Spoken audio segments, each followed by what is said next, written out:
भाजप आमदार आशिष शेलार यांनी मुंबईवरून केलेल्या वक्तव्याला आता शिवसेना ठाकरे गटाचे उपनेते शरद कोळी यांनी चांगलेच प्रत्युत्तर केले आहे। त्यांनी म्हटलं आहे की आशिष शेलार यांच्या डोक्यावर परिणाम झाला आहे। ते फडणवीस यांना मुंबई हृदय सम्राट म्हणत आहेत। आशिष शेलार यांच्या डोक्यात मेंदूचा भाग आहे की नाही, त्यांचा मेंदू हा सडला आहे।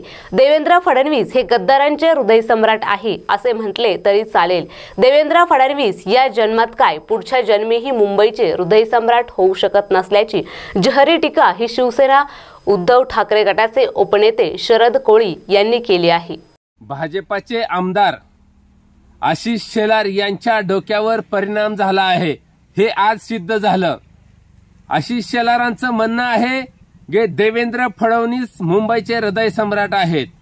अहो आशिष शेलार साहेब, तुमच्या डोक्यात काय मेंदूचा भाग आहे का नाही?